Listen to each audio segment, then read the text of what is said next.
Online అక్రమ app ద్వారా cricket betting నిర్వహిస్తున్న 24 మంది కీలక ముఠా సభ్యులను పోలీసులు అదుపులోకి తీసుకున్నారు.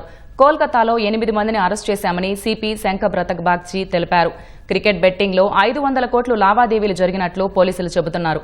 మరింత సమాచారం మా ప్రతినిధి ఉషారాణిను అడిగి తెలుసుకుందాం.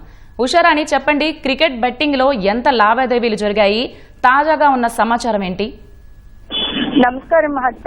ఆన్లైన్ క్రికెట్ బెట్టింగ్ యాప్ ద్వారా బెట్టింగ్ నిర్వహిస్తున్న దేశవ్యాప్తంగా బెట్టింగ్ నిర్వహిస్తున్న ముఠాను విశాఖ పోలీసులు అదుపులోకి తీసుకున్నారు, అరెస్ట్ చేశారు. వెస్ట్ బెంగాల్ లో కలకత్తాలో 24 మందిని అరెస్ట్ చేశారు.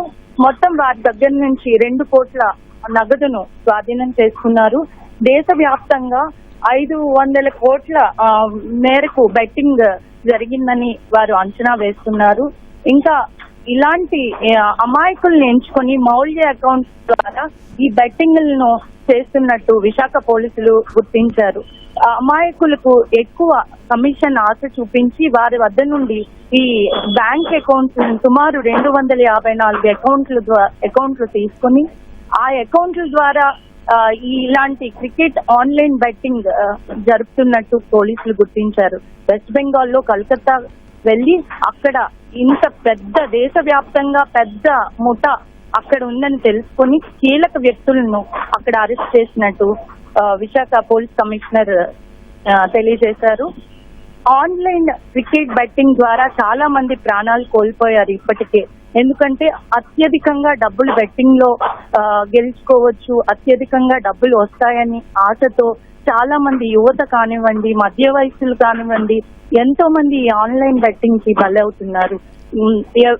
శంఖప్రత బాగ్చి, నగర పోలీస్ కమిషనర్ శంఖప్రత బాగ్చి ఒక్కటే చెప్తున్నారు, ఆన్లైన్ క్రికెట్ బెట్టింగ్ కి బాధితులు అయిన వారు కానీ ఆశపడిన వారికి కానీ అందరికీ కఠిన చర్యలు ఉంటాయని, ఎవరైతే ఈ మౌల్య అకౌంట్ అంటే బ్యాంక్ అకౌంట్ ని అడిగిన గుర్తు తెలియని వ్యక్తులకు కానీ అధిక కమిషన్ ఆశ చూపించి అకౌంట్స్ తీసుకుంటామని చెప్పి వారికి సహకరించే వాళ్ళకి కానీ కఠిన చర్యలు తప్పవంటున్నారు.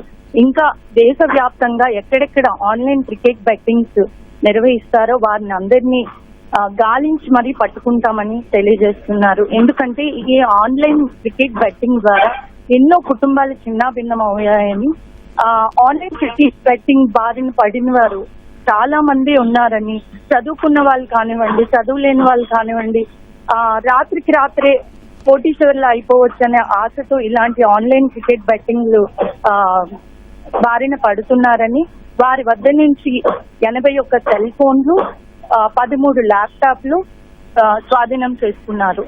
ఎందుకంటే ఆన్లైన్ క్రికెట్ బెట్టింగ్ ఆశ చూపించిన వాళ్ళు, అందులో ఇన్క్లూడ్ అయిన వాళ్ళు అందరినీ త్వరలోనే పట్టుకుంటాం. ఎలాంటి ఆన్లైన్ క్రికెట్ బెట్టింగ్ లో ఇన్వాల్వ్ అయినా అకౌంట్స్, బ్యాంక్ అకౌంట్స్ ఎవరైనా ఇచ్చినా, తెలియక చేసినా తెలిసి చేసినా నేరంగానే పరిగణించి వారికి కఠిన శిక్షలు వేస్తామని చెప్తున్నారు నగర పోలీస్ కమిషనర్.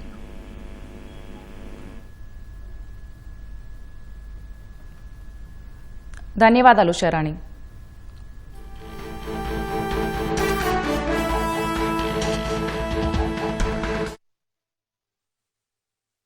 $24 మందిని మనం అరెస్ట్ చేశాము. అందులో వైజాగ్ నుండి ఒకరు కూడా లేరండి. న్యూ అకౌంట్ సప్లయర్స్ అది ప్రతి జిల్లాలో ఉంటారండి. కానీ ముఠా సభ్యులు 24 మంది, అందులో ఒకడు కాసింకోట అనకాపల్లి నుండి ఉన్నారు, మిగతా అందరూ బయట వాళ్ళు. సో వేరే రాష్ట్రానికి పోతే మరి పోలీస్ కోఆపరేషన్ దొరకడం చాలా కష్టం.